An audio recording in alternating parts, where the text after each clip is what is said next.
My girlfriend said, "If you want me back, you'll apologize to my father and ask for his blessing." I agreed. I drove to his house and showed him the year's worth of texts from his daughter, detailing how she was cheating on me and planning to leave me as soon as I put a ring on it. His blessing was to help me pack her things. The fight that ended my engagement started, as most of our fights did, over something completely insignificant. It was a Tuesday night. I had just gotten home from a long day at the construction site where I work as a project manager. My fiancée, Megan, was upset because I had forgotten to pick up the specific brand of artisanal, oat-based, ethically sourced coffee creamer she liked. I had bought a different, perfectly good brand of oat creamer. This was, apparently, a crime against humanity. The argument escalated with breathtaking speed. The coffee creamer was not the real issue, of course. It was a symbol of my alleged thoughtlessness, my lack of attention to detail, my failure to prioritize her very specific needs. Within 10 minutes, we were in the middle of a full-blown relationship-ending fight. "I can't do this anymore, David," she yelled, her face flushed with a theatrical, well-rehearsed anger. "I can't be with a man who doesn't listen, who doesn't care. We're done." She declared our 3-year relationship over because of a carton of coffee creamer. I didn't react. I just stood there, a strange sense of calm washing over me. Because I knew with absolute certainty that this wasn't a real fight. It was a performance. It was the final scene of a play she'd been writing for over a year, and she had just delivered her big, dramatic monologue. I knew this because I had read the script. Let me explain. About a year ago, I discovered something by complete accident. We have a shared tablet, an iPad that usually sits on the coffee table. I picked it up one evening to look up a recipe. Her iMessage account was still open. The first message on the screen was from a man named Julian. It was a picture of them at lunch, a lunch she had told me was a work meeting. The message below it read, "Can't wait until you're finally free from that boring project manager, and we can do this every day." My heart hammered in my chest. I scrolled up, and there it was, a year's worth of their conversations, a detailed, time-stamped chronicle of her affair. But it was more than just an affair. It was a plan, a cold, calculated financial and emotional exit strategy. They mocked my job, my friends, my quiet, stable life. They detailed their secret meetings, their weekend trips, and they laid out their future. The plan was simple. Megan would continue to live with me, enjoying the financial security of my steady income while I saved up for an engagement ring. She was to push for a specific size and quality of diamond. The moment I put a ring on it, she would invent a massive relationship-ending fight, break up with me, and then after a respectable waiting period of a few weeks, she and Julian would go public. The ring was the prize, the seed money for their new life together. I sat there for hours that night, my world crumbling around me. My first instinct was to smash the tablet against the wall, to confront her, to scream, but my rage was quickly replaced by a cold, quiet, and deeply patient fury. A private confrontation would be her word against mine. She would lie, she would gaslight me, she would call me a paranoid monster for looking at her messages. No, a betrayal this profound deserved a more elegant, more absolute consequence. So, I made a decision. I would play my part. I would be the loving, clueless boyfriend, and I would collect the evidence. Every few weeks, when she was out, I would open the tablet and meticulously screenshot their ongoing conversations. I saved them to a secure, encrypted folder, organized by date. I watched their plot unfold in real time. I saw her complain that I wasn't saving for the ring fast enough. I saw Julian advise her on how to manufacture arguments to make me feel insecure. I had a year's worth of their conspiracy documented in perfect, undeniable detail. So when she stood in our kitchen, screaming about coffee creamer, I knew exactly what was happening. This was it. The final act. I had recently told her I had finally saved enough and was starting to look at rings. This fight was her preemptive strike, the justification for the breakup she was about to initiate. I let her scream until she was exhausted. Then I played my part. I was apologetic. I was heartbroken. I begged her not to throw away what we had. This, of course, was exactly what she wanted. It fed her ego, and it set the stage for her final demand. She let me grovel for a day. Then she came to me, her expression one of grave, regal seriousness. "If you are truly sorry," she said, "if you really want me back, there's only one way. My father is the most important man in my life. His opinion means everything to me. You need to go to his house, apologize to him for your behavior, and formally ask for his blessing to continue your relationship with me. I need to know he approves of you, that he believes you're man enough to deserve me. It was the most absurd, most outrageously manipulative demand I had ever heard, and it was perfect. Her father, Mr. Henderson, is a good man, an old-school, no-nonsense guy who built his own construction business from the ground up. He values honesty, integrity, and hard work above all else. He and I have always gotten along. He likes me because I'm a straight shooter. He has no idea his daughter is a viper. She thought she was sending me on a mission of humiliation. She thought I would go to her father, hat in hand, and beg, solidifying her power over me. She had no idea I was about to go to her father and present him with a detailed, undeniable dossier on the true character of his daughter. "Okay," I said, my voice full of a fake, defeated sincerity. "I'll do it. I'll go talk to your dad." Update 1.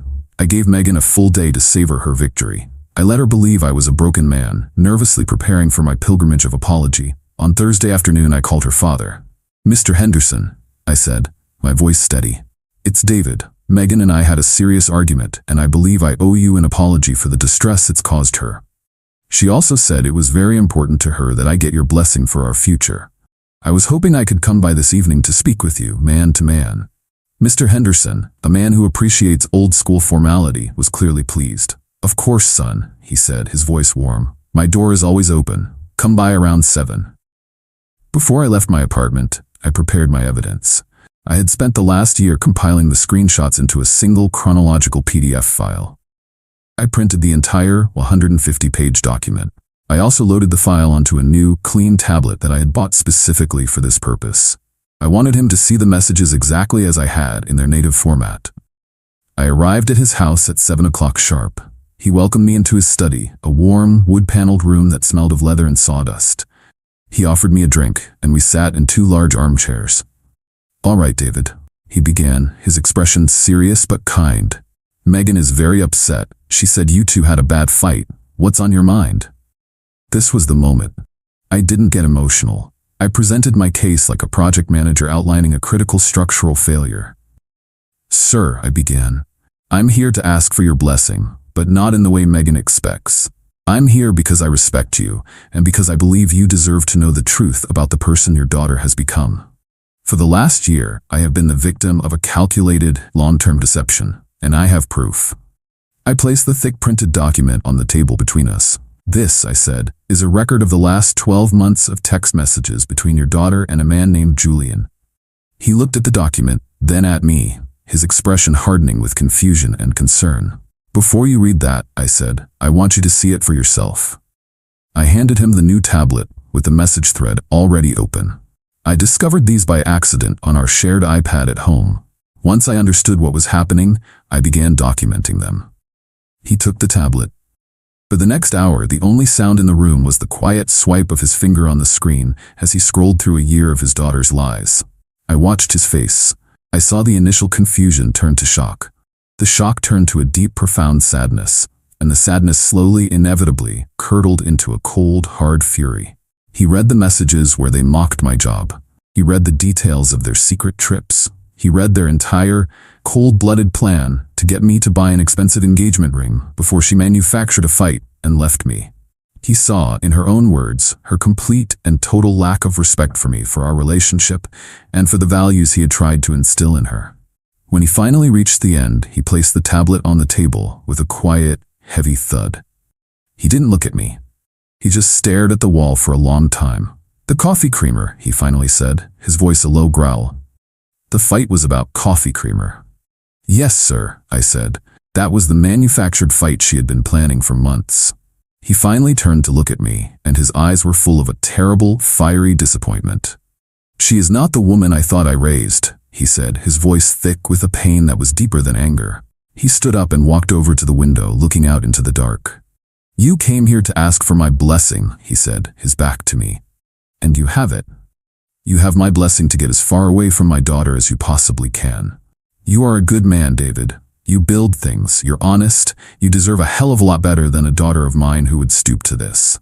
He turned back to face me, his expression now one of grim resolve. "This is not your mess to clean up," he said. "It's mine. I am going to handle this. But first, there's something we need to do. Let's go pack her things. Update 2. The drive from Mr. Rat Henderson's house to my apartment was silent and heavy.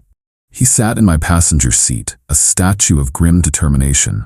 We weren't two men connected by a woman we both loved anymore. We were two men united by a woman we had both been deceived by. When we walked into my apartment, Megan was on the sofa, scrolling through her phone, a smug, expectant look on her face. She saw me first and her expression brightened. She thought I was returning, tail between my legs, with her father's blessing secured. Then she saw her father walk in behind me. Her smile vanished, replaced by a look of utter confusion.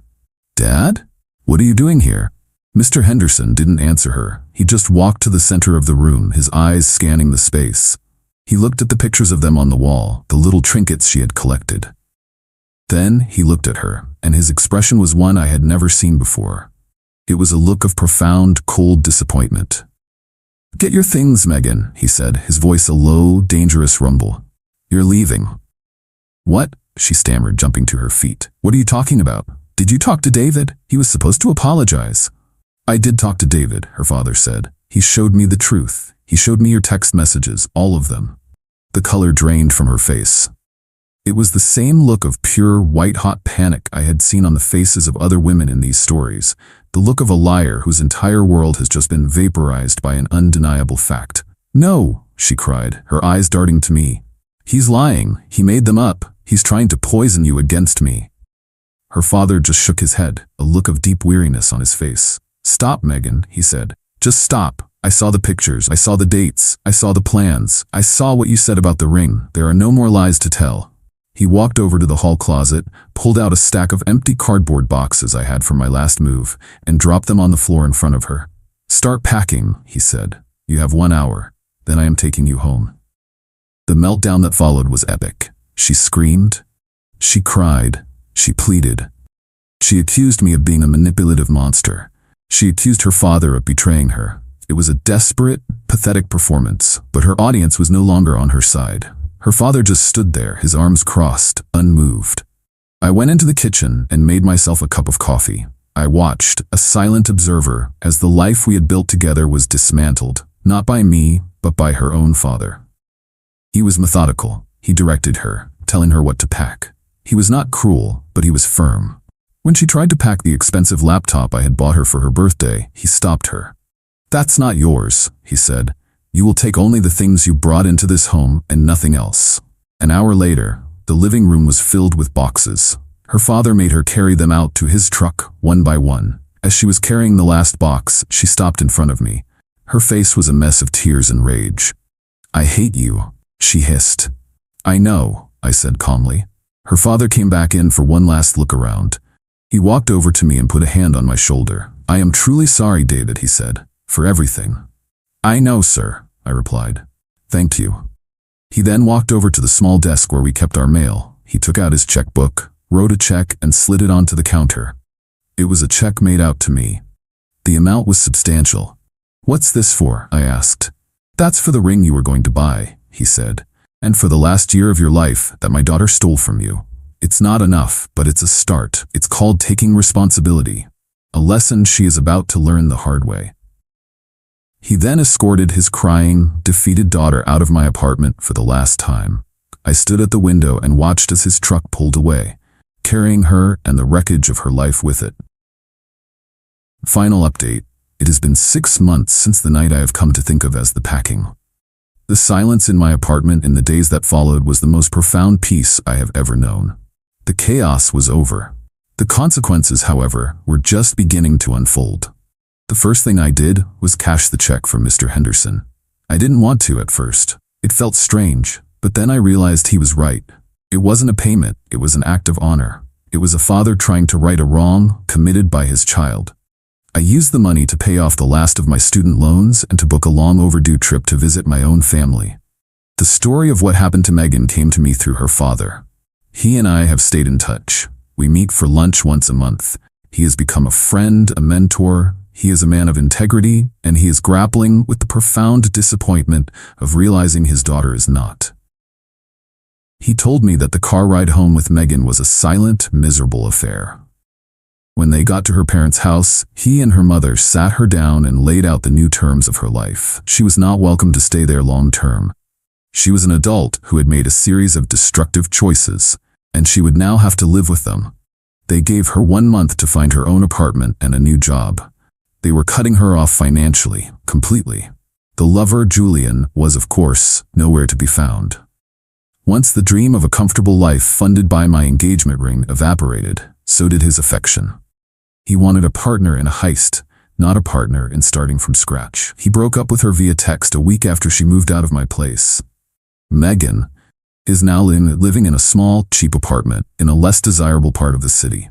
She is working as a receptionist, a job she feels is far beneath her. She is broke, alone, and her relationship with her parents is strained to the breaking point.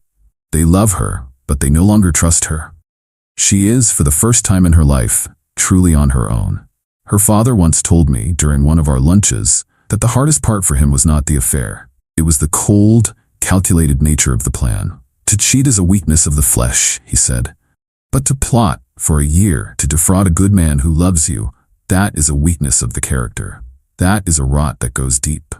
As for me, I am doing better than ever. I was promoted to lead project manager at my company. I've been focusing on my work, my health, and my own family. I have started dating again, cautiously. My new rule is simple: radical honesty from day one. Megan demanded I go to her father and beg for his blessing. She thought she was sending me to my executioner. She never imagined that her father would be the one to hand me the sword. She built her entire plan on a foundation of lies, never realizing that the one person she couldn't fool was the man whose values she had so completely abandoned. The most brutal revenge wasn't mine to deliver. It was her father's. And it was simply the truth.